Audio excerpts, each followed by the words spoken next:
प्रभु का प्यारा नाम। सभी सत्संगी प्रेमीजनों, आज प्रातःकालीन ये लोग सत्संग नैमिषारण्य की तपोभूमि पर जब ऐसा समय मिल जाए तो सब प्रेमियों को सोचना चाहिए हमारे सौ पर हरि और गुरु की कृपा होगी। बिना परमात्मा की कृपा के संत महात्मा नहीं बनते और बगैर संतों की दया के इन जीवात्माओं का उद्धार नहीं होता। ये दोनों चीजें सत्य हैं और समय से आपको मिल गए तो आपको अपने आप को बड़ा सौभाग्यशाली समझना चाहिए। यह समय इतना खराब कि जिसका कोई वर्णन नहीं कर सकता। आगे आने वाला समय और खराब। अच्छा तो भी नहीं है, न इतनी जल्दी अच्छा हो सकेगा। अगर संत महापुरुषों की बात मान लें तो ये चुटकी बजाते बदल जाएगा, लेकिन ऐसा जीव करता नहीं है।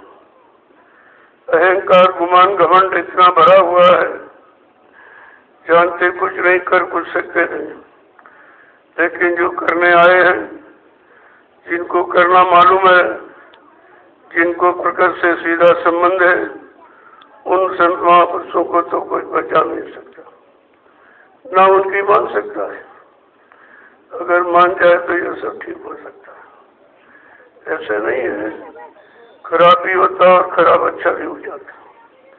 जब अच्छा खराब हो जाएगा तब परेशानियां बढ़ जाएंगी। आज का समय ऐसा ही है, जो अच्छा था वो खराब हो गया और इतना खराब उस पर भी कोई गौर ख्याल ध्यान नहीं दे रहा। बढ़ता बढ़ता चला जा रहा है। एक दिन ये सब मुसीबत आपत्ति के घेरे में आकर के खड़े हो जाएंगे। इनकी समान रक्षा सुरक्षा संरक्षा हिफाजत कोई नहीं करेगा, क्योंकि ये स्वयं सुरक्षित नहीं है। इनको अपनी सुरक्षा का कोई ज्ञान नहीं है कि सुरक्षा और हिफाजत होती कैसे। कौन हिफाजत करता है? जो सब प्रकार से सुरक्षित है वही आपको सुरक्षा का माहौल वातावरण बना के दे सकता है। तो प्रेमियों को समझना चाहिए, संत मत के प्रेमियों को इस पर विशेष गौर ख्याल ध्यान देना चाहिए, क्योंकि जितने संत महापुरुष कलयुग में आए सबने जीवों को जगाने का काम किया। जिनको जितना अधिकार हुकुम आदेश मालिक का मिला उतना ही वो काम कर सके और जीवों को जगा के चले गए। जिन्होंने उनकी बात को पूर्णतया माना, अपने आप को समर्पित कर दिया, तो जीवों को ले भी गए। लेकिन आमतौर से जीव नहीं जा सका, क्योंकि उनको अधिकार आमतौर से संपूर्ण जीवों को ले जाने का नहीं था। वो तो जब मालिक आएगा तब वो जगे हुए जीवों को एकदम अपनी आवाज पर घसीटेगा और जो घसीट के आ जाएंगे, लग जाएंगे और करनी में उतर आएंगे, वो धीरे धीरे धीरे सब निकल जाएंगे। ये तो विचारणीय विषय है। अब इस पर गंभीरता से कोई ध्यान नहीं दे रहा। सब उस संकटता में, अज्ञानता में, गरुड़ गुमान घमंड में आकर महापुरुषों को समझना चाहते हैं। ये उनका विषय नहीं है। ये तो जो अपनी पहचान को दे दें और कुछ मेहरबानी कृपा दया करके आपको कुछ कर दे तो कुछ संभव हो सकता है। अन्यथा ये बहुत मुश्किल है। इस माहौल वातावरण को ठीक करना ये इंसान के बस की बात नहीं है। लेकिन धीरे धीरे जब जीव सत्संग वचनों को सुनेगा तब उसमें परिवर्तन आएगा। जब उनके वचनों को अपने जीवन में उतारेगा, अपने जीवन का आधार बना लेगा और एक एक वचन मतलब यानी संभाल के साथ सुनता रहेगा, करता रहेगा, तो धीरे धीरे ये माहौल बदल जाएगा।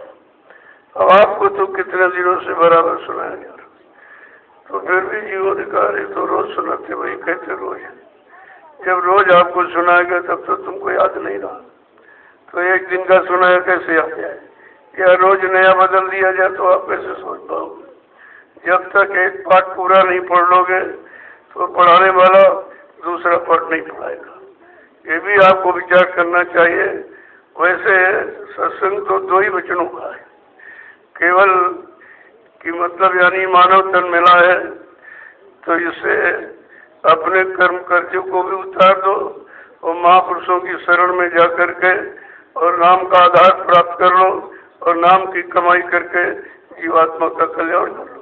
बस दो ही काम आपको करना है, लेकिन दो में से अभी एक ही काम पर कोई तैयार नहीं हो रहा। ना तुम ये समझते हो कि किराए का मकान है, ये भाड़े पर मिला है और मालिक को ले लेगा समय, जैसे समय पूरा हुआ फौरन ये शरीर आपका छीन लेगा, क्योंकि उसका काम अलग है। और इस शरीर में जो चेतन का रूप देने वाली जीवात्मा है वो मालिक की है, मतलब यानी वो भी उधर और ये इधर रह जाएगा, उधर रह जाएगा। तो आपने अगर कुछ नहीं किया तो शरीर ये जलाया जाएगा, उधर जीवात्मा पीटी जा रही है, तो दोनों काम आपने बिगाड़ दिए। एक भी बात किसी की समझ में नहीं आ रही है कि परमात्मा ने हमें ये मनुष्य मंदिर क्यों दिया, किस काम के दिया, क्योंकि ये भोगों के लिए नहीं मिला। अब ये मन भोगों का आदि है और मन भी इसी शरीर में है और जीवात्मा भी इसी शरीर में है। तो मन अगर बदल जाए, भोगों से नाम योग की तरफ आ जाए तो ये काम बड़ा आसान हो जाएगा। महापुरुष यही करने आए हैं, धीरे से आपको भोगों से निकाल करके इधर नाम योग की साधना में लगा देते हैं। कहते ठीक है, शरीर से काम करते रहो, अच्छा करो, लेकिन बुरा मत करो। जब बुरा करोगे, बुराइयों में फंस जाओगे तो निकलना बहुत मुश्किल हो जाएगा। तो धीरे धीरे जो किया है उसको एहसास करो कि हमसे आज तक कोई अच्छा काम नहीं मिला। हमें ये मालूम नहीं था कि शरीर किस काम के लिए मिला है। ये तो जब सत्संगों में आए तब लोगों की समझ में आया कि हमारा सारा जीवन शरीर की सारी शक्ति विषय भोगों में चली गई। अब हमको खड़ा होना और उधर लगना बड़ा मुश्किल दिखाई दे रहा है, क्योंकि शक्ति क्षीण हो जाने पर मन कमजोर हो जाता। फिर ये मन उसी का गुणामन करता जो किया, जीवन में जो किया उसी का गुणामन किया करता, लेकिन ये कभी नहीं सोचता कि हमने जिंदगी में कोई अच्छा काम नहीं किया, कोई अच्छा काम नहीं किया है, सिवाय मतलब बुरा पाप के सिवा कुछ किया ही नहीं। तो उसकी माफी इसलिए है कि उसे मालूम नहीं था, लेकिन जब से जाना तब से माना। जब जानकारी महापुरुषों से मिल जाए तब आपको इस शरीर को बचा के रखना है, क्यों शरीर साधन धाम मोक्ष कर द्वारा और पाए निजे पर लोग समारा, ये साधनों का धाम है और इसमें एक मोक्ष का दरवाजा है। अगर महापुरुषों से उस दरवाजे की जानकारी हो जाने पर आप नहीं चेते और नहीं समझे तो ये जीवन दोबारा आपको मिलेगा नहीं। और कोई शरीर मिल जाने पर, हाथी घोड़ा यानी पशु पक्षी कीड़े मकोड़े, इन शरीरों में भी जीवात्मा है, लेकिन उन शरीरों में जीवात्मा को पूर्ण अधिकार नहीं है कि वो परमात्मा से मिल सके। क्यों? कोई शरीर एक तत्व का, कोई दो तत्व का, कोई तीन तत्व का, कोई चार तत्व का। मानव शरीर 5 तत्वों से परिपूर्ण है। ये पंचभौतिक शरीर है, इसीलिए 5 नाम की साधना यही शरीर कर सकता है। ये इसमें 5 चीजें मौजूद है। अब ये है तो जो ज्ञानी लोगों को नहीं है, इधर का तो जानते जो थोड़ा बहुत जान गए, लेकिन आत्मा का क्षेत्र कुछ नहीं मालूम कि कितना बड़ा उसका क्षेत्र है और कितनी बड़ी उसमें शक्ति और ताकत है। मतलब ये लोगों को पता नहीं है, क्योंकि आत्मज्ञान यहाँ सिखाया नहीं गया। जितने आए सतयुग थे, द्वापर, तीनों युग और 5,500 वर्ष के युग के भी निकल गए। सब शरीर का, भोगों का, विषयों का, मान का, सम्मान का, मतलब इसके सिवा कुछ बताया ही नहीं किया और इसी में जीव फंस के रह गया है। क्यों? वैसे इसको तो आत्मज्ञान पाने का पूरा अधिकार है, लेकिन जब तक आत्मज्ञानी, सत्य संत महापुरुष नहीं मिलेंगे तब तक आत्मा का ज्ञान आपको नहीं हो सकेगा। आत्मा का ज्ञान हो जाने के बाद ये सारा ज्ञान समाप्त हो जाता है। अब ये है कि सत्संग मिला है तो अपना सौभाग्य समझो। इस कलयुग में कहाँ रखा है? अच्छी बातें सच्ची बातें यहाँ ही नहीं, सब झूठ है। सब झूठ का पसारा एकदम काल माया ने मिलकर बना दिया। उसी झूठ के पसारे में आप फंसे पड़े हो और तुमको भी नहीं मालूम है ये जीवन धीरे धीरे जा रहा। आज और कल ये देश सोचते सोचते ये जीवन निकला जा रहा। इसे आप मतलब यानी रोक नहीं सकते हो, लेकिन जैसे ट्रेन को आप रोक नहीं सकते हो, लेकिन बैठ जाओ तो पूरी मंजिल पर पहुंच जाओगे। ठीक इसी तरह आप इसको रोक नहीं सकते हो, लेकिन संत महापुरुषों के वचनों पर अगर खड़े हो जाओ और मतलब अपने जीवन का आधार बनाकर चलने लगो तो एक दिन अपनी मंजिल पर आप पहुंच सकते हो। ये तो अधिकार आपको है। लेकिन जब कोई अधिकारी बन जाए जिसको मानव जीवन का अधिकार मालूम हो, वो आपको अधिकारी बना देगा। जब अधिकारी बन जाओगे तो अपने घर की तरफ चल पड़ोगे आप। लेकिन ये ज्ञान यहाँ नहीं है। बहुत कम जितने संत महापुरुष आए उन्होंने तो किया, लेकिन उनकी बात को काल के जीवों ने माना नहीं, क्योंकि काल का साम्राज्य है, काल की बहुता है, वो काल के ही जीव हैं। तो सब बेचारे उसी तरफ आगे दौड़े चले जा रहे हैं, कहाँ मिलेगा कहाँ क्या होगा। लेकिन मिलना क्या? जो मिलेगा वो तुमको खोएगा, बहुत पीछे धकेल देगा। जीवों को पता नहीं है क्या लेना है, क्या देना है, क्या समझना है, क्या करना है, क्यों करना है, कहाँ के लिए करना है, कुछ नहीं मालूम। इसी के लिए कहा करिए नित्य सत्संग, बाधा सकल मिटाए, फिर ऐसा अवसर ना मिले दुर्लभ नर्तन पाए।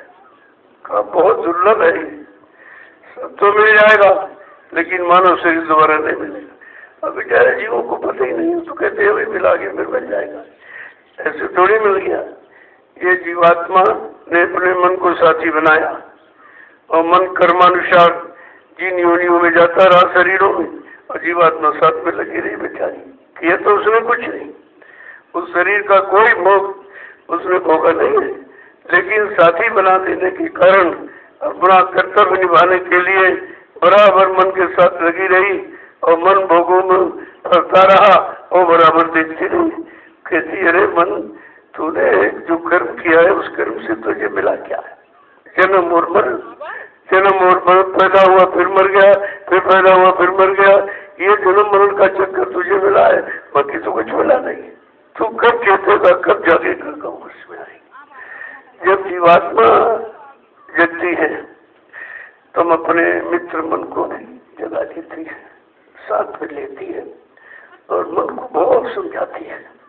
कोई स्थिति हमारी आपकी सबकी है, हमारे आपके भी अंदर मन और जीवात्मा दोनों है, लेकिन तुम मन को कभी समझाते ही नहीं हो। तुम मन का कहा मानते हो, चाहे वो अच्छा कहे चाहे बुरा कहे, चाहे पाप कहे चाहे पुण्य कहे, चाहे फंसने का लगने की बात करे, लेकिन तुम कभी ये भी नहीं विचार करते हो यही मन जिसकी हमने मानी तो 3 युग निकल गए, यही फंसे पड़े हैं, निकलने की बात नहीं।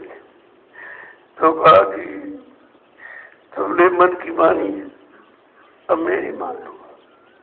सतगुरु कहे करो तुम सोई, मन के कहे चलो मत खोए। कहा जो सतगुरु आया है उसकी बात मानो, वो तुमको यहाँ के शारीरिक कर्म कर जो उसका भी निपटारा करा देगा और जीवात्मा को जगह के घर पहुंचा देगा। वो दोनों काम के केवल अपनी जगह पर खड़े रहो, उनके वचनों को मानते रहो और धीरे धीरे उन वचनों के अनुसार अपने आप को बदलते रहो, तो ये काम बड़ा आसान हो जाएगा। लेकिन बदलना बड़ा मुश्किल है। बदलेगा कौन? कहते सत्संग बदलेगा। सत्संग आपको सच्चे अच्छे मार्ग की तरफ ले जाएगा। सत्संग पाप पुण्य की परिभाषा बताएगा और सत्संग ही जगाएगा और सत्संग पहुंचा देगा। इसलिए कलयुग में जितने संत महापुरुष आए उन्होंने सत्संग का आधार बनाया और वचनों को सुना सुना कर कितने गंदे खराब पापी जीवों को बदल दिया।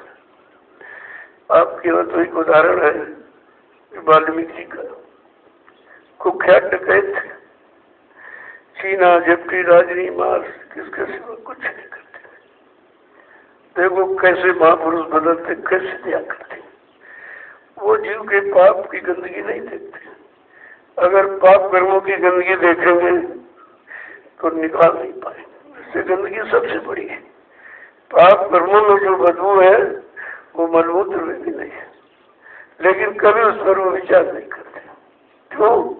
जो जीवों को लेने आया, निकालने, घर पहुंचाने आया है, वो कभी इस पर विचार ही नहीं करता। जैसे आप ये शरीर पर जो कपड़ा पहने हो, ये गंदा हो जाता है, जब तुम्हारे बस का नहीं रहता तो तुम धोबी को दे देते, माने जानकार को। फिर उसे तुम कभी नहीं पूछते हो क्या लगाते हो, कैसे छाटते हो, कैसे पीटते हो, कुछ नहीं पूछते, क्योंकि आपको विश्वास है ये हमारा कपड़ा साफ कर देगा। इसी तरह संत महापुरुष ये जीवात्मा का कपड़ा शरीर है, इसको भी ऐसे साफ कर देते हैं। धीरे धीरे धीरे धीरे अगर एक बार की साफ कर दो तो तुम टूट जाओगे। तुम्हारे बस की बात नहीं है उनकी पूर्ण दया को तुम बर्दाश्त कर सको, इसलिए दया तो करते हैं, लेकिन बड़ी आहिस्ते आहिस्ते धीरे धीरे। जैसे कुम्हार जब कच्चे बर्तन को और घड़े का रूप देता है तो बाहर से कितना पीटता है, लेकिन वो दिखाई दे रहा कि पीट रहा है, लेकिन अंदर वो दया का हाथ लगाकर चोट अपने हाथ पर ही लेता है। ऐसे वालों तो कच्चा घड़ा फूट जाएगा। इसी तरह से ये घड़ा है और ये कच्चा है, पक्का नहीं है। इसलिए पक्का बनाने के लिए, मजबूत बनाने के लिए, स्वच्छ पाक साफ निर्मल बनाने के लिए अपनी दया का हाथ लगा कर ही चोट अपने हाथ पर लेते हैं। नहीं तो जीव तो बर्दाश्त कर ही नहीं सकता। उसके बस की बात नहीं है कि ये उनकी मार को बर्दाश्त कर सके। यदि वो मार में दया है, बिना दया का उनका कोई काम नहीं। तो तुम न समझ पाओ बातें गलत की, तो तुमको हमेशा अपने आप को देखना चाहिए। दूसरों को देखते रहोगे तो समय निकल जाएगा और मिलेगा कुछ नहीं, क्योंकि वो तुम्हारे लिए नहीं हो रहा। उस जीव के अनुसार जिसने जैसे कर्म किए उस पर वो दया की जा रही है। तुम उस बकेड़े में क्यों ये क्यों कर दिया, ये क्यों दे दिया, उसको आगे बैठा दिया, हमको पीछे कर दिया। अरे आगे पीछे या कुछ नहीं। तो जब जैसे क्लास में बच्चे बैठते तो सब तो आगे नहीं बैठ सकते, कोई आगे है, बीच में भी है, पीछे भी है, लेकिन उनका संदेश सबके लिए बराबर है। वहाँ कोई मतलब किसी तरह की का भेदभाव नहीं है, न जात का, न पद का, न छोटे का, न बड़े का, न अनपढ़ का, न पढ़े का, न स्त्री न पुरुष का। वहाँ कोई भाव नहीं। वो इन भावों विचारों से बिल्कुल अलग थलग खड़ा। वो केवल जीवात्मा को देखते हैं, न तुम्हारे शरीर को, न रूप रंग को, न धन न दौलत, मतलब इसको कुछ नहीं देखते। अब ये जरूर है कि उनकी दया है जो तुम्हारे इस कागज की मुद्रा पर खुश होकर के तुम्हारा काम करा रहे। नहीं पिछले महात्माओं के इतिहास को पढ़ो आप। बड़े बड़े सेठ साहूकार जमींदार के सोने चांदी हीरे जवाहरात के खजाने दिए कि ये ले लो हमारा काम कर दो, तो उन्होंने उसको ठुकरा दिया। कहा ये धन से कहीं ये काम होता है। लेकिन आज मालिक कितना खुश है कि कागज की मुद्रा पर तुम्हारा काम। इस कागज की कोई वैल्यू नहीं है, पानी पड़ जाए तो गल जाए, आग लग जाए तो जल जाए, चोर उठा ले जाए, मतलब यानी। लेकिन कितने खुश हैं कि चलो कागज की मुद्रा से उसका काम हो जाए, जबकि धन से परमार्थ का कोई संबंध नहीं, वो तो काल माया का सामान है। देखिए काल माया के सामान से अगर काम हो जाए तो कितनी बड़ी बात है। और ये किसी की बस की नहीं, केवल वो समृद्ध मालिक के बस है, बाकी किसी का नहीं। तो आपको तो ये हर पल हर घड़ी सोचना चाहिए कि हमारा काम ही हो रहा है, हम इसी लायक हैं, या हमारे कर्म ऐसे हैं इसलिए हमको ये सेवा दी गई है, इस सेवा में लगाया गया, ये समझ कर आपको करना चाहिए। जब समझ पैदा हो जाएगी तो सेवा का भाव बन जाएगा। जब सेवा करने लगोगे तो आपको लाभ मिल जाएगा। इसलिए सबको ये सत्संग से सोच समझ लेनी चाहिए, सूझबूझ, कि हम जो भी कर रहे हैं, हमसे जो भी कराया जा रहा, या हमको जो समय अनुकूल आदेश दिया जा रहा, उसमें हमारी भलाई ही हो रही। हम उसी काम सेवा के लायक हैं। और कोई आप सेवा कर नहीं सकते। देखो सत्संग सुनना तो कान तो सुन लेंगे, लेकिन मन स्वीकार नहीं करेगा, क्योंकि उसमें बेरुखी मन की हो जाती, उसको कोई रस नहीं मिलता है, इसलिए सत्संग समझ में नहीं आता। सत्संग में वचन याद रहे और बुराइयां याद करते हो, तमाम बुराइयों को अंदर बैठे बैठा ले हो। अरे गंदगी तो हटाना है, और बिना गंदगी कुछ होगा नहीं। निर्मल जन मन सो मोह पावे और मोह चर्चित कपट नहीं पावे। इसका मन निर्मल पाठ साफ सत्संग सुनकर सेवा में लगकर भजन करके साफ हो गया का मैं उनको मिलता हूँ, वो मेरा हो जाता, मैं उसका हो जाता हूँ। लेकिन गंदगी रहेगी तब तक कुछ नहीं। ये गंदगी का ही तो रास्ता दूर करने का है कि सत्संग करो, सेवा करो और भजन करो। घर गृहस्थी पर बार आपको चढ़ाया नहीं जाता, लेकिन जिस घर गृहस्थी में फंसकर आपने जीवन नष्ट किया है उससे अलग जरूर किया जा रहा। जब तक अलग नहीं करोगे तब तो कुछ कर नहीं सकते। तो गई सो गई, रही सो संभालो। जो शक्ति अज्ञानता में, भूल भ्रम में, स्वार्थ लोभ लालच में शरीर की चली गई तो उसको तो यानी विसार दो, लेकिन जो बची खुची है उसको महापुरुषों के वचनों के अनुसार उसको परमात्मा में लगा लो, तब भी आपका काम हो जाएगा। जब वो कितने खुश हैं, कहते जो भी शेष श्वासें बची अगर उनको आप लगा दो तो भी काम हो जाएगा।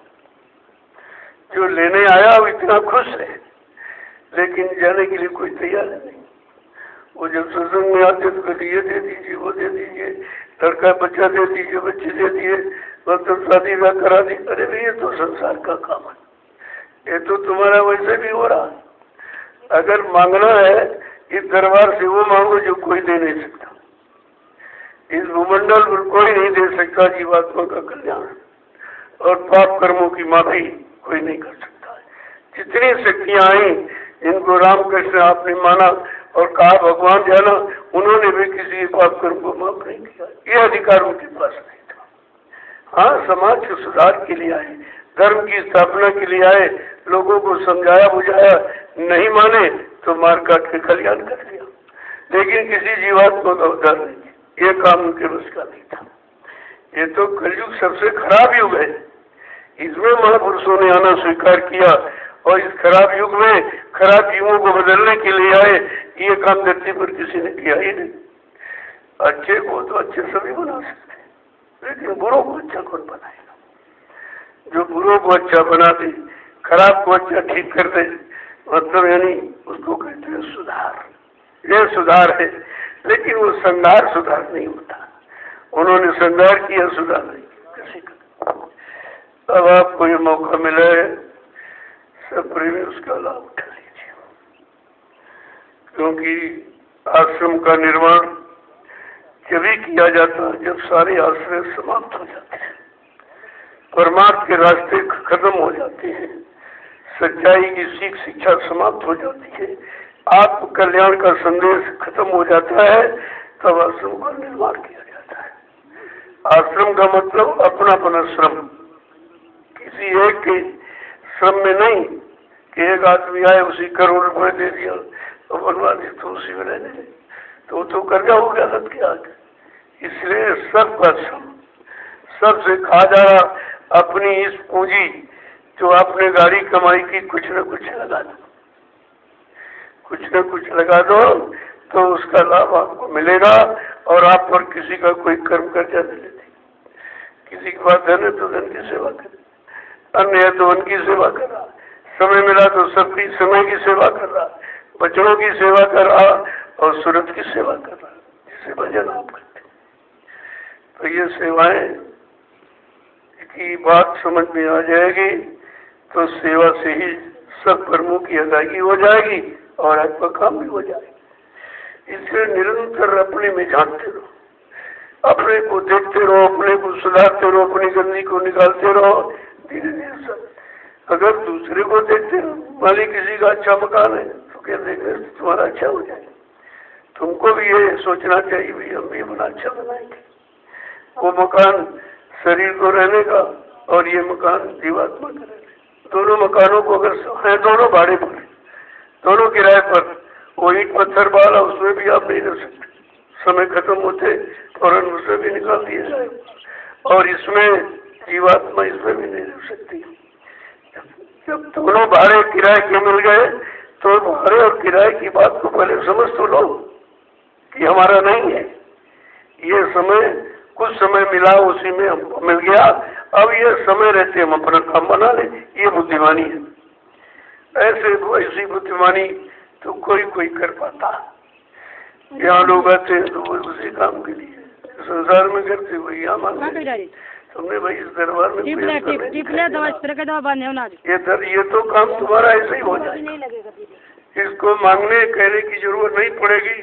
जब आप सब बच्चों को मान लोगे, बच्चों पर आधार बना के चलने लगोगे तो सारी काम तो हो जाती, छुटकर हो जाए। इसमें कुछ करना आपको नहीं। अध्यात्म पर चलने के बाद संसार तुम्हारे पीछे हो जाता है। जितने संत महापुरुष है उनको देखिए, दुनिया उनके पीछे दौड़ रही है। हमारा पैसा ले लो, हमारा सामान ले लो, हमारा अन्न ले लो और मतलब हमारे शरीर को शुद्ध कर दो, पाप कर्मों की माफी कर दो, जीवात्मा का कल्याण कर दो। क्योंकि ये काम धन दौलत रुपये पैसे से नहीं हो सकता। तो कितने बड़े भाग्यशाली हो। संत मत का विधान अलग है। अगर स्त्री भक्त हो गई तो 16 कुल तार देती है। अगर पुरुष भक्त हो गया तो 8 कुल तार पाता है। कितना बड़ा अधिकार नारी को इस कल में दिया गया। यह है संत महापुरुषों की दया। नहीं इसको तो ये अधिकार है कुछ नहीं। स्त्री ही रहेगी, चाहे वो पक्षियों में जाए, चाहे पशुओं में, चाहे फूलों में जाए। लेकिन महापुरुष जब आए तो इस विधान को एकदम खारिज कर दिया। अगर शरीर में जीवात्मा है तो परमात्मा मिलने का पूरा अधिकार है, चाहे स्त्री हो चाहे पुरुष हो, छोटा बड़ा गरीब हो, कोई बड़ा अधिकार नहीं पड़ो। तो देखो कैसा विधान जो 3 युगों में रहा, जिसको ऋषि मुनियों ने बदल नहीं पाया, अवतारी शक्तियों ने, ज्ञानी ध्यानियों ने बदल नहीं पाया। संत महापुरुषों ने उस विधान को बदल दिया कि नहीं, स्त्री हो चाहे पुरुष, अगर जीवात्मा शरीर में है तो उसको परमात्मा पाने का पूरा अधिकार है। ये अधिकार आपको देते। पहले के युगों में नारी धर्म और नहीं दूजा, पति और सास ससुर पर पूजा, केवल इतना था। क्योंकि उस समय पति शाकाहारी सदाचारी ब्रह्मचारी होते थे, शुभ कर्मों को करने वाले। तो स्त्री उनका सहयोग करती थी, तो जो शरीर से कर्म किया जाए उसमें उसका आधा हिस्सा हो जाता। लेकिन ये आत्मिक कर्म है, इसमें किसी की हिस्सेदारी। जो करेगा सो पाएगा, चाहे स्त्री हो चाहे पुरुष हो। वो तो अपना अपना ये आत्मिक कर्म अपना कर्म है और इस कर्म का फल उसी को मिलेगा जो करेगा। अब यह है जो थोड़ा बहुत सहयोग जैसे दे दिया कि चलो हम नहीं कर पा रहे, हमारी औरत भजन करती है, सत्संग करती, सेवा करती है, चलो भाई इसको सहयोग दे दो, तो उसमें से कुछ न कुछ आपको मिल सकता है। लेकिन सहयोग क्यों हो रखा? स्त्री भक्त हो गई, करे तो खराब हो गई, वो तो आश्रम पर रहने लगी। अरे भाई दुनिया में रहने से क्या मिलेगा? दुनिया में तुम्हारा बचाव कोई कर सकता है? ये तो एकदम सुरक्षा केंद्र है। यहाँ जब सुरक्षा हुई, जब सीता को वनवास हुआ तो वाल्मीकि आश्रम में रखा गया और कहीं सुरक्षा नहीं। देखिए महात्मा सुरक्षा करनी ही आए और सुरक्षा करना उन्हीं को मालूम है। नहीं तो सीता को अन्यत्र कहीं जगह नहीं मिली। अरे भाई बड़े राजा महाराजा थे, कहीं रख दिया जाता, लेकिन नहीं। जो इंद्रिय जीत महात्मा होता है, इंद्रियों को जीत लेता है, कंट्रोल नियंत्रण कर लेता है, जिसके अंदर नारी भाव समाप्त हो जाता है, केवल एक जीवात्मा ही दिखाई देती है, वही सब की संभाल कर सकता है। और सीता की संभाल वाल्मीकि ने किया था। इतिहास सब ऐसे। तो विचार करना चाहिए लोगों को भाई ये सब कैसे होगा। शकुंतला का निर्वाह महात्माओं को आश्रम में होगा था, बड़े बड़े प्रमाण हैं। तो ये आश्रम ही, लेकिन आश्रम कैसा हो कि आश्रम का जिम्मेदार सब तरफ से त्यागी हो, सब कुछ छोड़ चुका हो, जिसके अंदर लेश मात्र भी स्वार्थ लोभ लालच नहीं है वो सवाल करेगा। बाकी वो तुम्हारे जैसा होगा तो सवाल कहाँ करेगा, तो अपने में मिला लेगा। और यही कारण है कि आश्रम तो हिंदुस्तान में इतने बने, लेकिन सुरक्षा की दृष्टि से कहीं कुछ नहीं है। सब जगह खतरा ही खतरा। धन छीन लेंगे, धर्म छीन लेंगे, इज्जत छीन लेंगे, ये तो सब जगह हो रहा, लेकिन सुरक्षा कहाँ होगी? अब जब लोगों ने उन्हीं सबको देखा है तो उनके अंदर ये हो रहा कि कहीं है ही नहीं कुछ। जब कोई कहीं नहीं रहेगा तो धरती रहेगी? ऐसा नहीं है, कभी निर्बीज नहीं होता। सत्य का बीज है, झूठ का बीज है, ऐसा नहीं है। क्योंकि ये काल माया के देश मिलोनी रचना है। सत्य भी है, झूठ भी है, अच्छा भी है, बुरा भी है, पाप भी है, पुण्य भी है। ये मिलोनी रचना से तो बना ही है। लेकिन जब जहाँ संत आश्रम होते हैं, जहाँ संत आश्रय देते हैं और सबको अपना अपना श्रम करना सिखाते हैं, वो स्थान पूर्णतः सुरक्षित होता है। लेकिन कहीं कुछ है नहीं, तो किसी को नहीं मालूम। तो तुझे धीरे लोगों ने थोड़ा थोड़ा समझ करके कुछ कहने लगे हैं, प्रचार हो रहा है, लोग इस पर ध्यान दे रहे हैं। ऐसा नहीं कि आपका संदेश नहीं जाता। जो मैं ये बोल रहा हूँ ये सब सुन रहे सुनते, ऐसा नहीं है।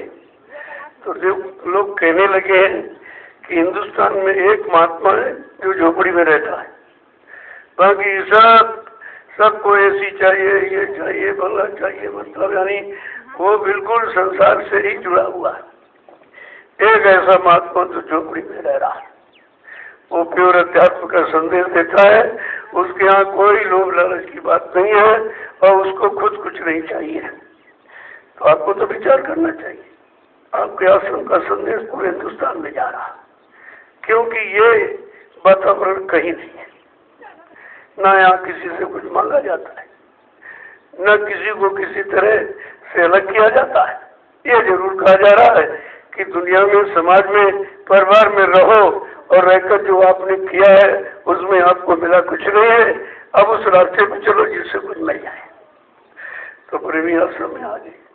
या तो आप देख रहे हो बराबर, तो आपको देखना चाहिए मेरी स्त्री कहाँ जा रही है, मेरी बेटी कहाँ जा रही है, मेरा बेटा कहाँ जा रहा, कहाँ रह रहा, ये तो चल के आपको देखना चाहिए। जब आप देख लोगे तो तुम्हारी सब समझ में आ जाएगा। यहाँ सत्संग हो रहा है, सेवा में लगा है भजन, यहाँ पर जीव को फुर्सत ही नहीं है कि विषयों की तरफ भागे। इसीलिए कहा गया कि खाली मन शैतान का घर, आप खाली मत बैठो, यहाँ आए हो कुछ न कुछ सेवा जरूर करो। नहीं जो सेवा हो रही वहाँ जाके देखो, ताकि मन को मौका मत कि ये गुनामन में फिर चला जाए। एकांत में रहना भी जीव के बस की बात नहीं है। एकांत में वही रह सकता, एकांत का लाभ वही प्राप्त कर सकता जिसने आपको, अपने आप को केवल एक के सहारे लगा लिया। वो एक ही को देख रहा है, वही एक कहते एक साधे सब सदे और सब साधे सब जाए। जिसने अपना एक आधार बना लिया, एक को पकड़ लिया, दुनिया को देख रहा, दुनिया में रह रहा, लेकिन दुनियादारी उसके अंदर से चली जाती है। वही आपको दुनियादारी से हटा सकता है। तो बड़ा ही विचारणीय विषय है। अब यहाँ लोग आते देखते नहीं, यहाँ तो फुर्सतें नहीं है। कुछ लोग तो इसी उद्देश्य से आते, चलो वहाँ आराम करेंगे, भोजन मिल जाएंगे, पढ़े लेंगे, तो फिर तुम संसार में रहते, वहाँ भी यही कर रहे हो, यहाँ करो, तो तुम सुधरोगे कैसे? क्योंकि मन को जरा सा आपने खाली रखा, फौरन चला जाएगा। जहाँ जहाँ को दुहन कीने सुंगत सोई ठाऊं, गो माने इंद्रियों का, जहाँ पर दुहन हुआ है, लगाव आपने किया है, ये मन बार बार वही भाग के जाता है। तो इसको मौका ही दे दो, ऐसे काम में लगा दो। तो इसलिए यहाँ सत्संग में सुना करके आपको धीरे धीरे मजबूत किया जा रहा, तुम्हारे विचारों में भी परिवर्तन किया जा रहा, और फिर सेवा करोगे तो शरीर शुद्ध हो जाएगा। जो भी आपने किया है कर्मों की गंदगी साफ हो जाएगी, वो सेवा ही से साफ होती। और इसके बाद आप भजन करते, कुछ भोजन तो यहाँ पे मिल रहा, भोजन घर में ही आप प्राप्त करते। जितना आपने अच्छा अच्छा खाया लेकिन अच्छा कोई काम नहीं किया। अब भंडारे की रोटी खा के देख, बीमारी बहुत, लेकिन जैसा आदेश वैसा। कम खाना, कम खाने का मतलब इतना खाओ जिसको 50 इतना खा लिया, नींद आ गई, सेवा बंद चलेगी, भजन भी चला गया, कुछ नहीं बचा। तो भोजन का मतलब ये नहीं, भोजन का मतलब है कि शरीर हमारा चलता रहे और हम इस काम को करते हैं। कुछ लोग तो भोजन के लिए ही जीते, जीने के लिए, और कुछ भोजन के लिए जीते। यही तो असली बात है। उनका पेट कभी भरे ही नहीं। यहाँ ढूंढ रहे भोजन, वहाँ किस भंडारे में अच्छा मिलेगा, कहाँ चेमानी, मतलब कहाँ हमको ये चटपटा और तीखा ही मिलेगा मसाला। अरे जब ये इतना तेज है तो अंदर जाके क्या कमजोर हो जाएगा? ये फिर मन को उत्साहित करेगा। इसीलिए कहा कि भंडारी की रोटी, सादा जीवन, उच्च विचार, ये है उन्नत का आधार। अगर उन्नति चाहते हो, तरक्की चाहते हो, जीवात्मा का कल्याण चाहते हो, मन को सुधारना चाहते हो, शरीर की बीमारी खत्म करना चाहते हो, तो ये भंडारे का सादा भोजन। लेकिन यहाँ भी लोग नहीं मानते। मैंने यही कहा बिल्कुल सादा खिलाइए।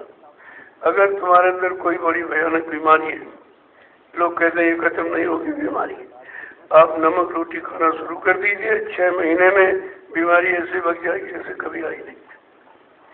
अन्न से तो शरीर चलेगा। कलयुग में अन्न कोश में प्राण है, बिना अन्न के आप नहीं रह सकते। लेकिन अन्न कैसा हो? दूषित है, पाक साफ है। यही तो चीज जब भंडारे में लोग अन्न दे देते तो उसका शुद्धिकरण किया जाता। जब शुद्ध हो जाता है तब मतलब यानी आपको बना के खिलाया जाता है। मैंने पहले भी कहा कि जो भी खाओ भंडारे के दो, क्योंकि दया उधर है, वो माध्यम से दया को दीजिए। अब तुम्हारे यहाँ जबरदस्ती है, तोड़ खा लिया, वो खा लिया, तो क्या इसमें कोई दया है? ये तो आदेश के खिलाफ करते हो। क्योंकि जब सब सामान वहाँ भंडार में पहुँचा दिया जाता तो आपको उसी माध्यम से खा के दया देनी चाहिए।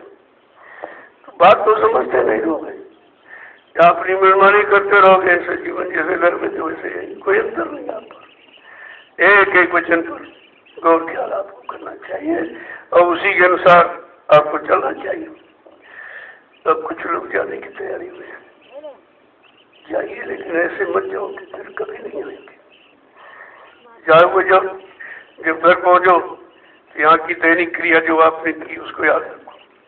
जब सुबह हो फौरन समझ लो घंटा लगा होगा, भजन पर बैठे होगे, आप भी बैठ जाइए। वो आदेश वहाँ भी पालन होगा, उसका लाभ घर में भी मिलेगा जो नियम यहाँ बनाया गया। और इसके बाद जो तुम्हारा अपना खेती है, दुकान है, दफ्तर है, और कोई मतलब सेवा, अपनी सेवा में लग गई। और इसके बाद शाम को जब आए तो बाल बच्चों की खिदमत और देख रेख सेवा किया, और इसके बाद फिर आप भजन पर बैठ गए। तो तुमको आश्रम घर एक ही हो जाए। वो भी आश्रम बना सकते हो, लेकिन वो गृहस्थ आश्रम। यहाँ तो इन्हीं आश्रमों की जानकारी दी, ब्रह्मचर्य, गृहस्थ, मानव, प्रसन्यास। लेकिन संत मत सबसे परे है। वो सारे आश्रम पीछे हो गए और ये आश्रम आगे हो गया। क्योंकि सत्संग है आपको मन को शुद्ध करना, तन को शुद्ध करना, विचारों को शुद्ध करना, आंख कान को शुद्ध करना, और मन को, और फिर जीवात्मा को शुद्ध करना। ये सारे काम यहाँ से कराए जा रहे हैं। अब आप उन कामों पर विचार भी नहीं करते, क्योंकि आते तो यहाँ हो, लेकिन लगाओ घर का बनाओ। अरे जब जहाँ जाओ वहीं के हो जाओ, और घर जाओ तो फिर लादर हो जाए, मना कौन करता है। लेकिन यहाँ हो तो बोझे को वहीं उतार दो घर, और यहाँ का जो मतलब यानी नियम सिद्ध उसका पालन करो। जब घर जाओ तो फिर आप बोझा ला दो, हम कब मना करते। लेकिन बोझा लाते लाते तुम थकान क्यों नहीं महसूस करते? हम थक चुके, मन थक चुका है, तन सत्संग विवेक ज्ञान सब थक चुका है। ये कभी एहसास नहीं करते, और तभी सत्संग वचन तुमको तुम्हारे माफी में हो पाते। तो हमेशा इस बात को सीखो। तभी देखो सरकार रिटायर कर देती, कि अब तुम थक गए हो, अब तुम्हारे बस का ये काम नहीं है। जो शेष जीवन है, जाओ गुरु की शरण में, अब परमात्मा की प्राप्ति में लगा दो। वहां भी शिक्षा है। जब रिटायर होते हैं तो गीता पकड़ाई जाती है, रामायण पकड़ाई जाती है, ये सब उनको पकड़ाया जाता कि हमारे आपने सेवा की है, अब आप सेवा निवृत्त हो, अब जाओ अपने आत्मा के कल्याण की गुरु की शरण में जाके वो सेवा करो। सबको रिटायर और कहते हम तुमको पेंशन देंगे। ऐसा नहीं, तुम्हारे बेटे कोई मतलब तुम्हारी देख रेख न करे तो हम तुमको इतनी पेंशन दे देंगे, तुमको किसी का आधार मेरे के गुलामी में रहने भी नहीं है, अब से जीवन परमात्मा की प्राप्ति में लगा दो। व्यवस्था उधर भी बनी है, लेकिन वो अपने आप को रिटायर नहीं समझता है, सेवा निवृत्त नहीं समझता है। वो कहता परिवार की सेवा करने का मौका मिला, अब व्यापार दुकान चलाने की सेवा, और ये भूल गया कि रिटायर हो यानी दिन कम है जीवित रहने के, और धीरे धीरे वो सारा जीवन इसी में लगा जो खत्म हो जाएगा, फिर बाद में रोना पछताना पड़े। मन पछते ये अवसर बीते, ये अवसर समय निकल जाएगा, ऐ मन तुझे पश्चाताप करना पड़ेगा। सहस बदन यानी रावण जैसे बड़े बड़े धनवान बलवान बुद्धिमान का यहाँ से नहीं थे, खाली चले गए। सहस बदन आदि न बचे न काल बलि से, मन पछते जो अवसर थे, काल ने उनको भी नहीं बख्शा। जिसके पास धन दौलत के खजाने थे, काल ने छीन दिया और उनको भी जमदूतों के हाथ में देकर कहा इसकी मार लगाओ, इसने मानव जीवन को व्यर्थ कर दिया, वो बेचारे मारे जाते। आज भी बड़े बड़े धनीमानी सेठ साहूकार और मतलब प्रधानमंत्री राष्ट्रपति आज भी नरकों में पड़े हुए रो रहे, कोई संभाल करने वाला नहीं, क्योंकि उन्होंने इस अध्यात्मवाद को समझा ही नहीं। महात्माओं का आना क्यों भारत भूमि पर हुआ उसको उन्होंने जाना नहीं, उनको पहचाना नहीं, उनके पास गए नहीं, तो शरीर का भी जो था लाभ वो भी चला गया, मानव जीवन का लाभ खत्म हो गया। तो यह समझ किसी किसी को आती है, और समझ भी यह संस्कार से मिलती है। जब जीवों का संस्कार जगता है तब वो संतों की शरण में आता है, जहाँ से तुम्हारा सब कुछ बन जाता है, बिगड़ा भी बन जाता है, और सबसे बड़ा काम तो जीवात्मा का है। ये काम जो सृष्टि में कोई नहीं कर सकता। एक एक वचन पर विचार करो। अब आप जाने की तैयारी हो। जय गुरुदेव, जय गुरुदेव, जय गुरुदेव, जय गुरुदेव। नाम किसका, जय गुरुदेव नाम किसका, जय गुरुदेव नाम किसका, प्रभु का प्यारा नाम। प्रभु ये नाम अपनी पहचान बता रहा, जो किसी युग में जो नाम आए केवल शरीर तक सीमित है, आत्मा का कल्याण नहीं किसी नाम ने किया है। ये आत्मिक उद्धार का नाम है। इसलिए प्रेमियों को ये खुशहाली होनी चाहिए कि हमको ऐसा नाम मिल गया जो हमारा दोनों तरफ काम करेगा। इधर शरीर मन को शुद्ध करेगा, उधर जीवात्मा को पहुंचा देगा। इतना बड़ी खुशहाली का समय कभी रहा है, लेकिन जब सत्संगों में आओगे तभी तो समझ पाओगे। घर बैठे थोड़ी आप समझ सकते। अब ये माहौल वातावरण खराब हो गया, किसी का उस पर विचार नहीं, कोई ये नहीं सोच पा रहा भाई ये सब कैसे हो गया, और जानते भी नहीं तो कहते बीमारी आ गई। तुमने कहा जब तुमको ज्ञानी नहीं है तो इस नाम कैसे कोरोना दे दिया तुम्हें, और तक तुम दवा भी नहीं बना पाई, और तुम्हारे पास दवा है नहीं।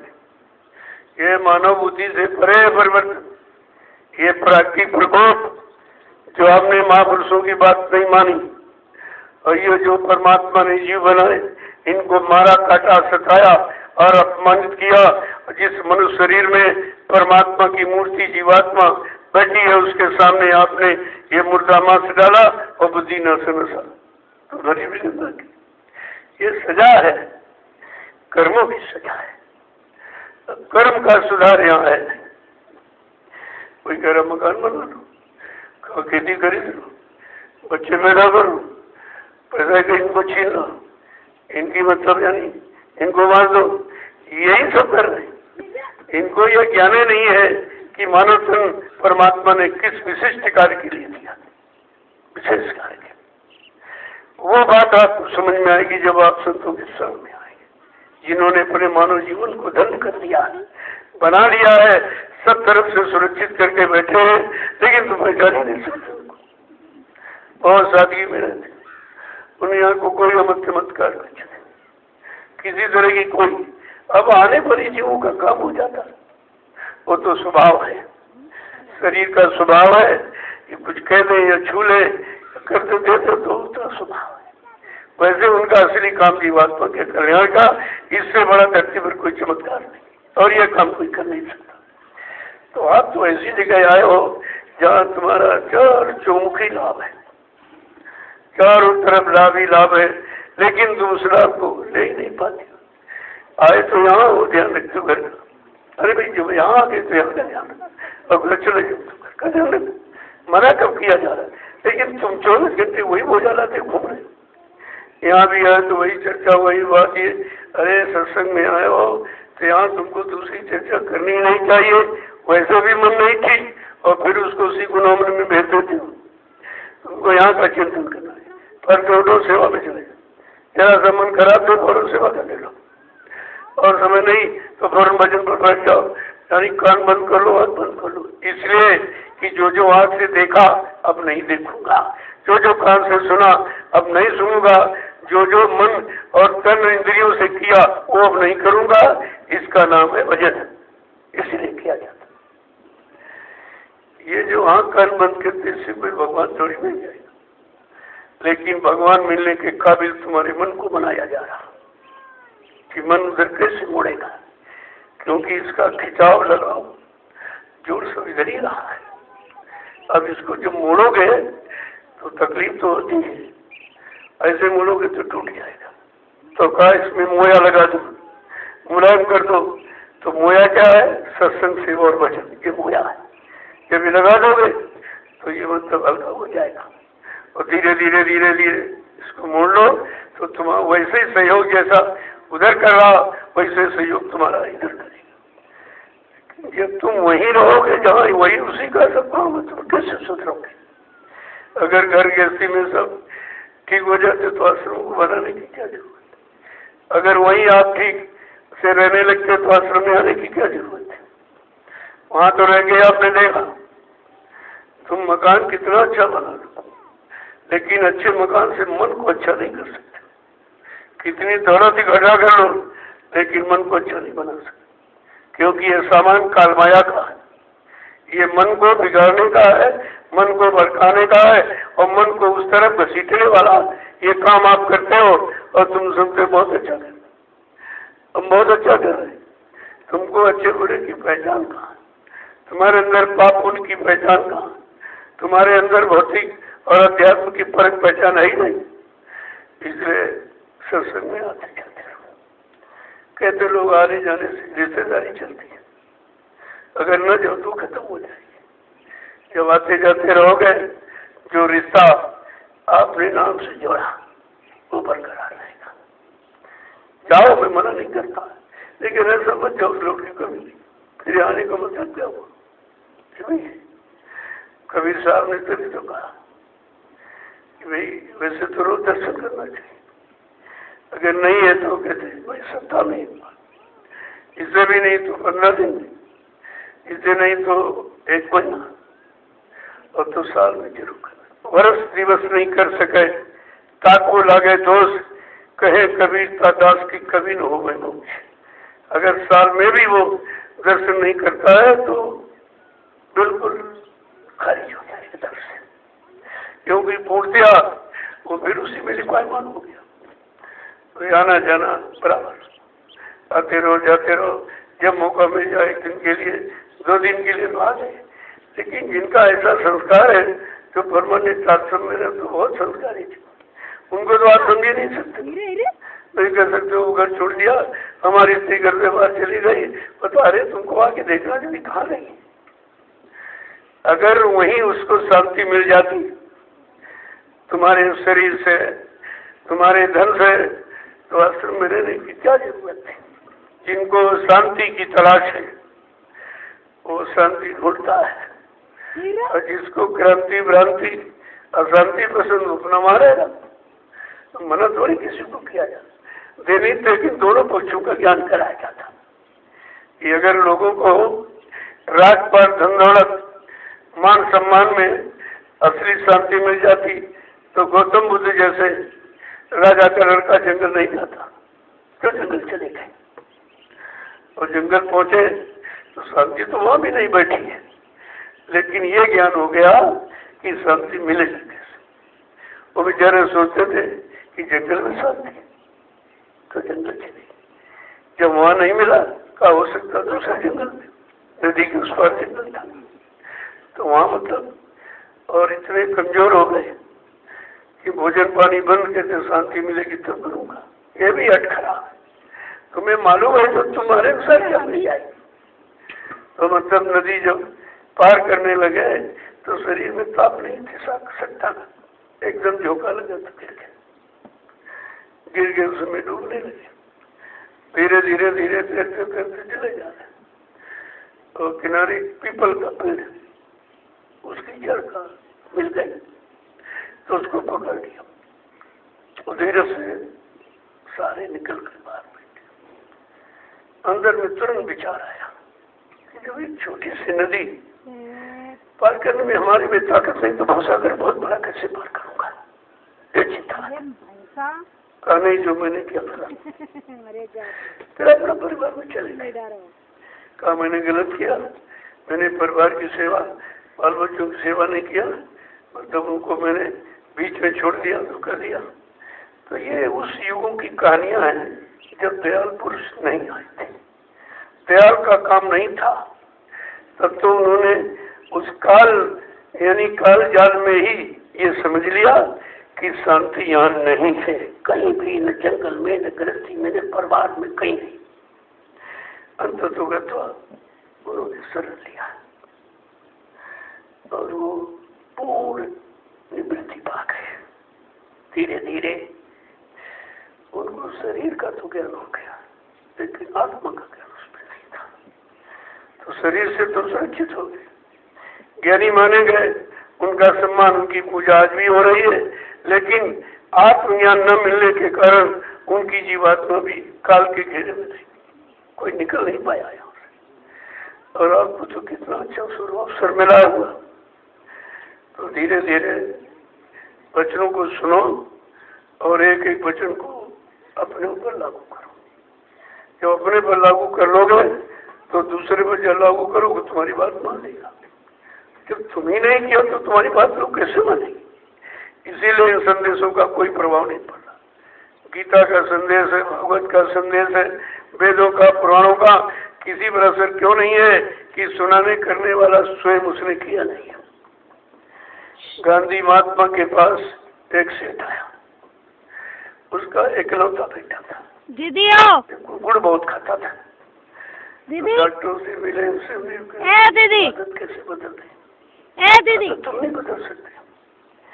तो उन्होंने सुना गांधी नाम के महात्मा है, हो सकता उनसे कम बन। दादी हो तो महात्मा गांधी जी के पास गए और कहा महात्मा ये हमारा बेटा गुड़ गांधी ने कहा ठीक है, 2 महीने बाद आना। कारण क्या कि गांधी जी खुद ही गुड़ खाते थे।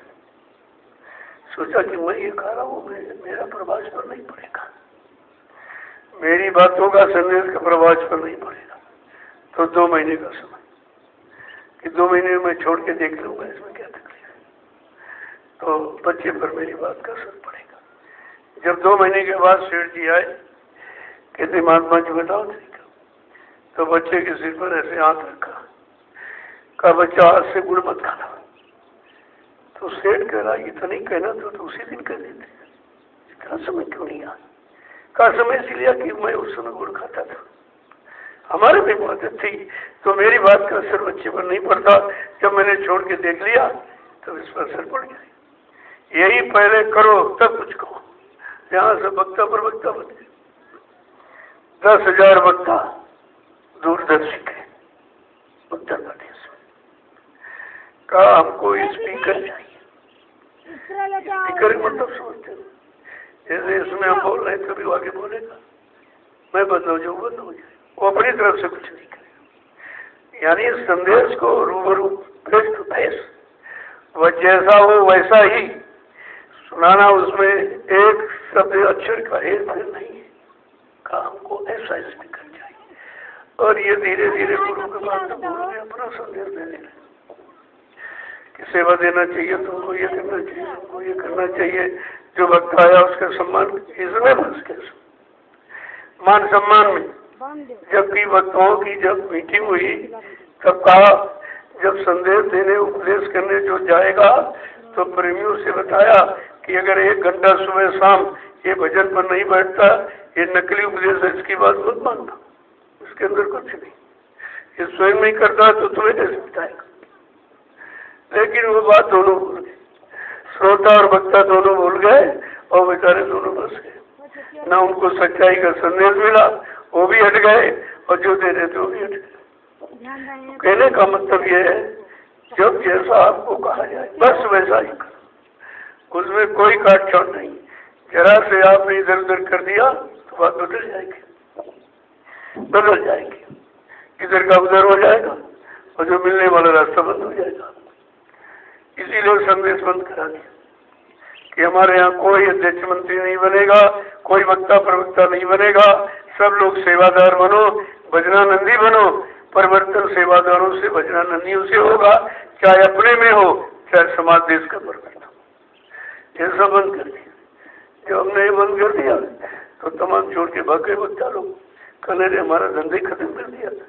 मैं जाता था 1,000 रुपये देता था और बढ़िया भोजन और बिस्तर मिलता था, आराम से रहते। तो धीरे धीरे तुम तो उसी में फंस गए। तुम्हें जहाँ से निकालना था तो उसी और गहराई में चले गए। तो ये बंद करा दिया। जब बंद करा दिया तो वो भक्त छोड़ दिया और बुराई करने लगे।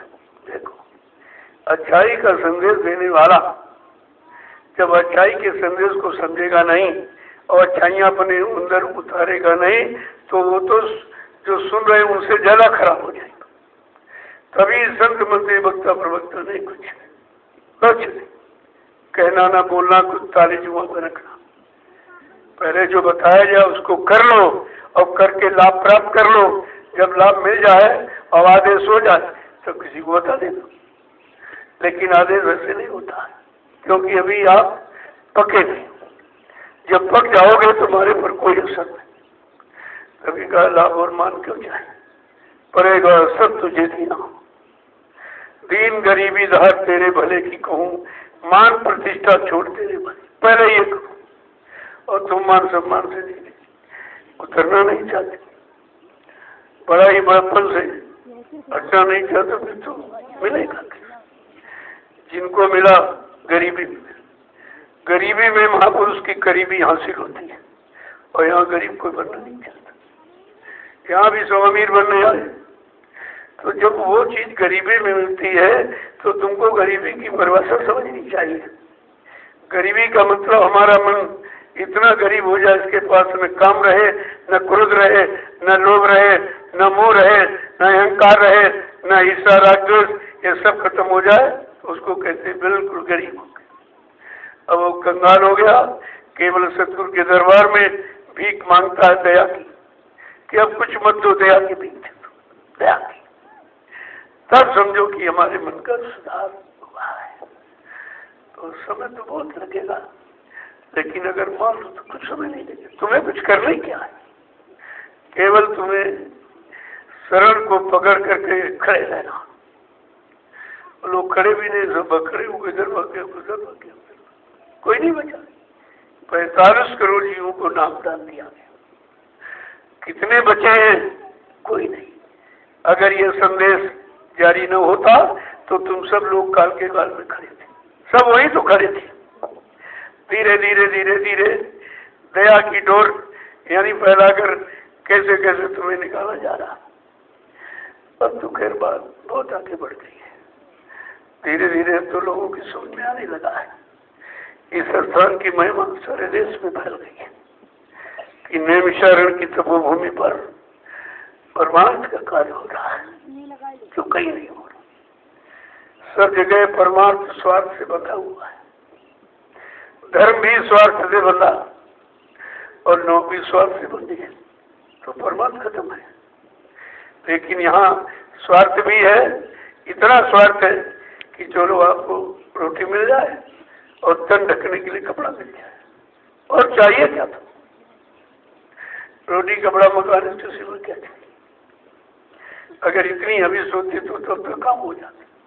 अब हविस, एक हविस दूसरी को जन्म दे देती। एक आवश्यकता पूरी नहीं हुई और दूसरे को जन्म दे देती। अब यहाँ पर आवश्यकताओं का तो बिल्कुल खजाना खुल गया और वो कभी पूरी होगी नहीं, किसी की नहीं होगी। इसलिए उनसे हटो, हट करके कुछ परमार्थ की आवश्यकता को प्रधान बना लो कि हमारा काम तो इससे होगा। वो आवश्यकताएं मैंने जो पूरी की उससे मन और बागी हो गया, और चाह इच्छा उसकी बढ़ गई, ये मिल जाए वो बन जाए, ऐसा हो फिर ऐसा हो, इसी में फंस गया और जीवन जा रहा है। अब हमको परमार्थ की आवश्यकता है।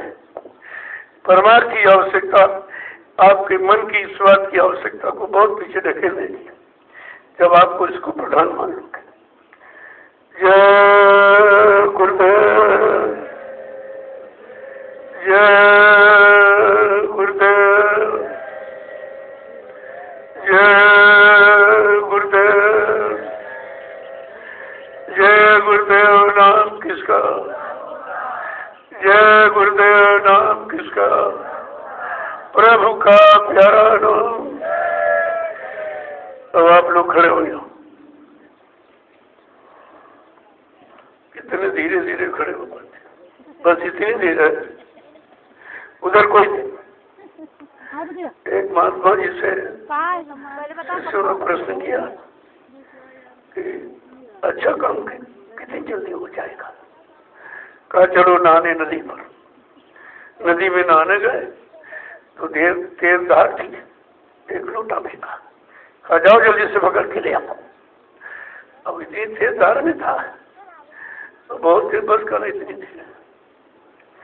ये भवसागर की धार बड़ी तेज बह रही है, इसमें गोते लगाते लगाते तुम्हारे कितने जीवन निकल गए और इससे पार अभी तक जो नहीं हो पाया।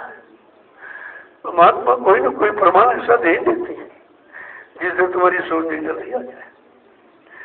जय गुरुदेव, जय गुरुदेव,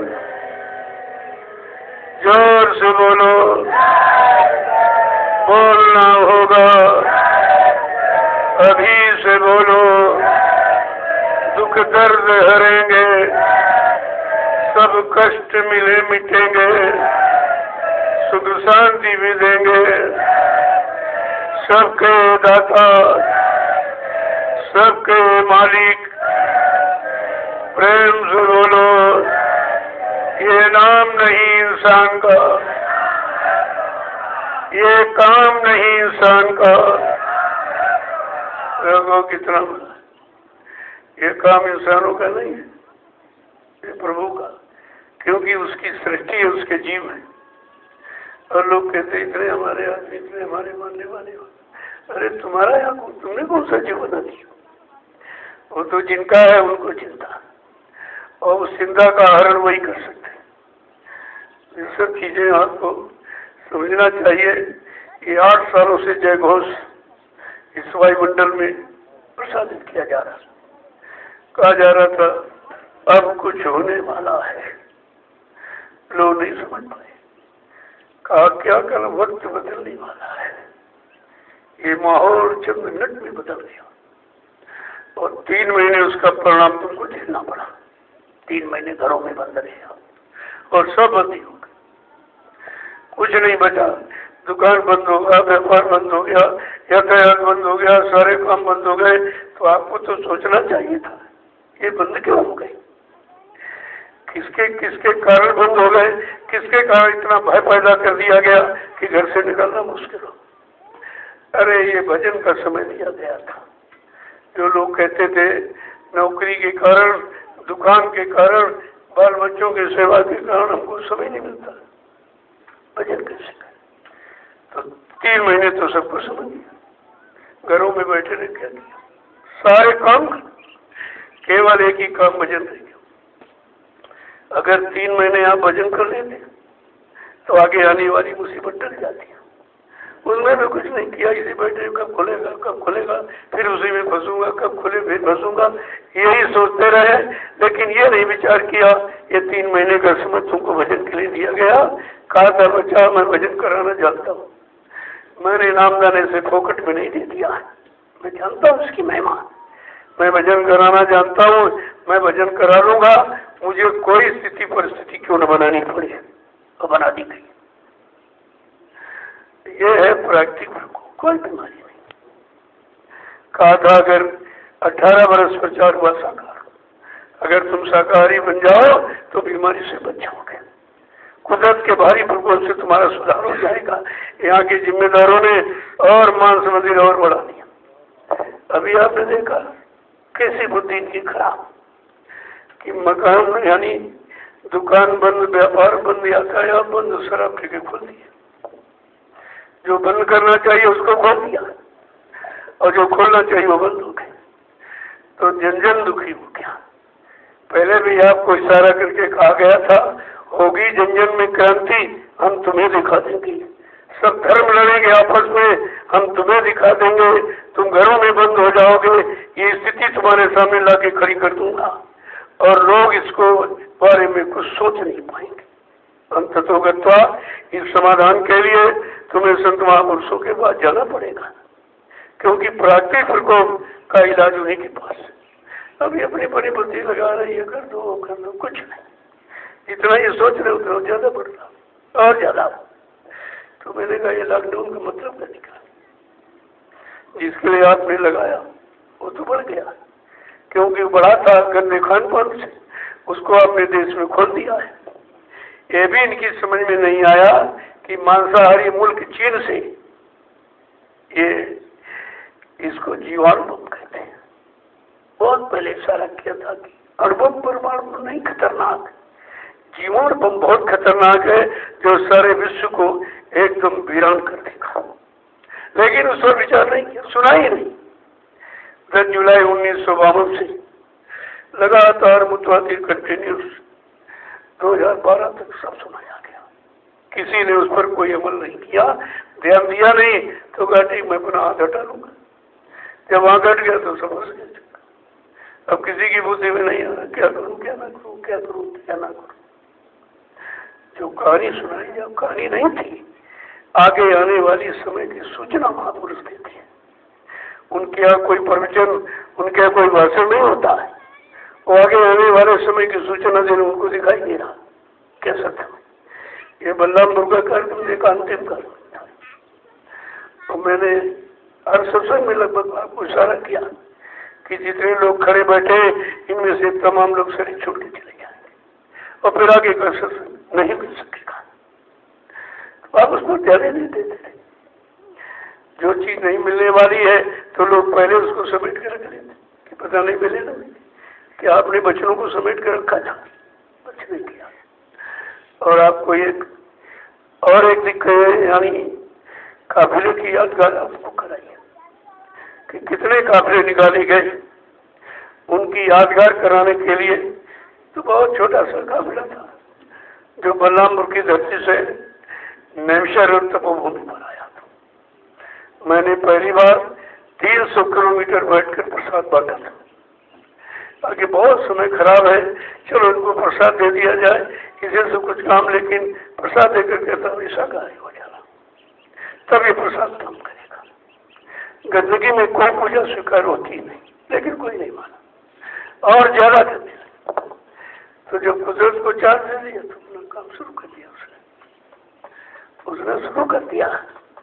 अभी तो शुरुआत है सब जगह। जो कितने बड़े बड़े ऐसे कोरोना जैसे बहुत बड़े बड़े पीछे तुम्हारे खड़े हैं, और कहा था अगर ये मुर्दा मांस का खाना ये धार्मिक धरती पर न खत्म किया गया और बुद्धि नासा नशा शराब का प्रयोग न बंद कराया गया तो कुदरत ने ऐसी जानलेवा बीमारियां तैयार कर रखी हैं कि 1 मिनट में ही पड़े गांव के गांव, शहर के शहर, मुल्क के मुल्क साफ हो जाएंगे।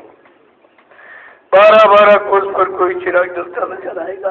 कितने पहले से सूचना दी जा रही, लेकिन ये सब हंसी मजाक समझते, ये भाषण श्री समझते तो सब हंस गए।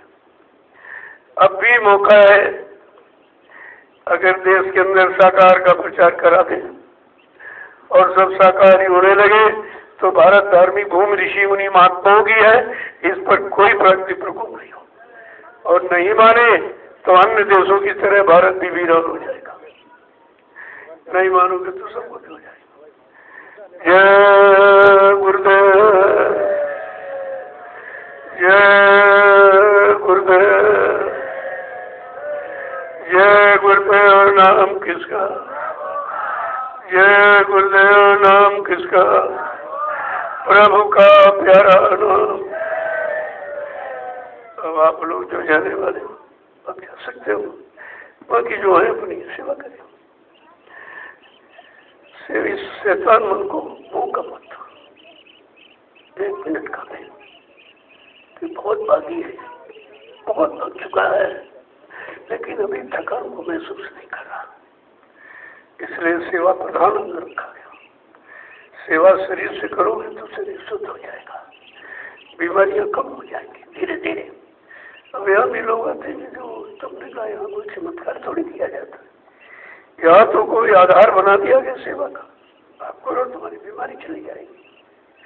वो झंडा गाड़ दिया, उसकी परिक्रमा करो, देखो कितना सरल, 1 पैसा खर्च नहीं। और फिर भी लोगों की समझ में नहीं आता कि सस्ता कर दो तो शंका हो जाती और महंगा तुम्हारी बस का नहीं, तो फिर करोगे कैसे? इतना सस्ता कहीं है उपचार कि झंडे की परिक्रमा करो, तुम्हारा काम है। केवल एक है, आपको शाकाहारी है। इस बात को अगर समझ लो तो काम बन जाएगा। वैसे शाकाहारी का क्षेत्र बहुत विस्तृत है, ये झूठ बोलना, छल कपट करना, ये विधि शाकाहार में आता है। शाकाहारी का क्षेत्र तो बहुत बड़ा है।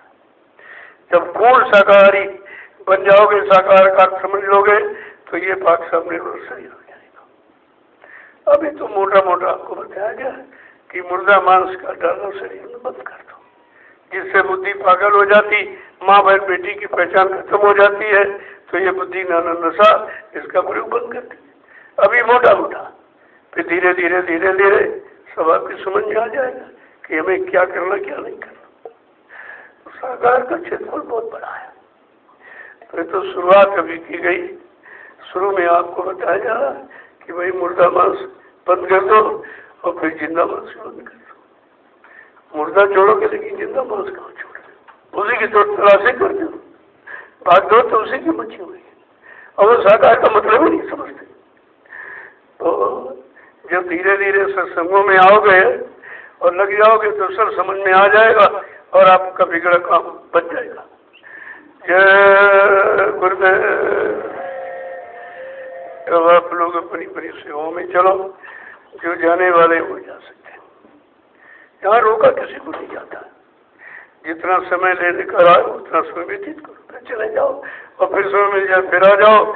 जब आना जाना रखोगे तब विचार आपका मजबूत हो जाएगा, रिश्ता तभी मजबूत होता है। तो आप सेवा में चलो।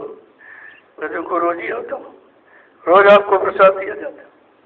ये प्रसाद कहीं नहीं बढ़ता। किसी मत संप्रदाय में चले जाओ, वहाँ तो प्रसाद चढ़वाते देते नहीं, लेकिन एक सच्चा दरबार है जहाँ हर चीज दी जा रही, आपसे लिया कुछ नहीं जा रहा। जो आप देते हो वो भी तुम्हारी कर्मों की अदायगी में लगा दिया जाता। यहाँ ऐसा कोई काम होता ही नहीं। अब तो पूरा हिंदुस्तान धीरे धीरे जान गया है, क्योंकि 8 साल में जो मैंने प्रचार किया है, क्या कोई जगह बाकी नहीं है। सबको मालूम हो गया कि सच्चाई कहाँ है, असलियत कहाँ है, लाभ कहाँ से मिलेगा, ये सबको मालूम हो गया। तो ये भूमि ऐसी है। अब इस भूमि को किसी ने समझ नहीं पाया। जब रामचरितमानस में गोस्वामी जी महाराज ने उत्तरकांड में इसी नैमिष की कितनी बड़ी महिमा की, तीर्थवर नेमिष विख्याता अति पुनीत साधक सुखदाता। अत्यंत पवित्र है और साधकों को सुख देने वाली, पंडा पुजारियों को सुख देने वाली नहीं, वो साधक का नाम आया। अब ऐसा बोल गए, गाते बजाते तो खूब है, मनोरंजन समझते राजचित मानस को, जो मन को बदल देने वाला, मानस हृदय को परिवर्तित कर देने वाला, ऐसा संदेश संत गोस्वामी जी महाराज का। लेकिन सबने खत्म कर दिया कुछ। तो अब ये साधकों को सुख देने वाला, ये उन्होंने जो हजार वर्ष तपस्या किया, कितनी परेशानी उठा करके और इस योग्य जमीन को बना दिया कि जब कभी साधक यहाँ आएंगे तो उनको सुख शांति मिलेगी। देखो कितने पहले 550 वर्ष पहले दिया। इसका मतलब भूमि पर साधक आएंगे और साधना कराई सिखाई जाएगी, और धीरे धीरे जब तुम मन बुद्धि चित्त को साध लोगे, साधने का मतलब अपने कंट्रोल नियंत्रण में कर लोगे, वहीं से साधना प्रारंभ हो जाती है। जय गुरुदेव। अब आप लोग अपनी अपनी सेवा में चलो, और भंडार वाले इनको प्रसाद वही जहाँ सेवा करें वही पूछे, यहाँ कोई नहीं देगा, यहाँ प्रसाद नहीं देगा, यहाँ तो खा के सो जाते हैं। इन बेचारों को पता ही नहीं कि सारी जिंदगी खाने सोने बिता दी, यहाँ भी वही काम करते, इससे घर ही में रहते, यहाँ नहीं की क्या जरूरत है। यहाँ भीड़ बढ़ाने नहीं आना, वरना भीड़ मैं कभी लगाता हूँ। भीड़ तो वो लगाता मदारी जिसको पेट भरने के लिए कुछ लेना है, यहाँ भीड़ नहीं लगती है। यहाँ तो परमार्थी जीवों को परमार्थी रास्ते पर चलाने की बात की जाती है। अब ये आपका बन रहा स्थान धीरे धीरे, क्योंकि जो प्रेमी सेवा देता है उन सेवाओं का दुरुपयोग न हो, इसलिए वो आपका गोदा बना दिया। और भंडारा तमाम बार तूफान आया से उड़ गया, लाखों रुपए का प्लास्टिक खत्म हो गया। मैंने कहा भाई अब जल्दी करो, ये सब बना लो, और इसके बाद देखा जाए कि आश्रम किस भूमि पर बनेगा। उसके लिए अभी शोध चल रहा, सोचा जा रहा है वो कौन सी भूमि होगी जिस पर आज सतगुरु धाम का निर्माण होगा, और जहाँ हिंदुस्तान के लोग आएंगे विदेशी भी, लेकिन हिंदुस्तान की भरमार रहेगी। तो इस स्थान का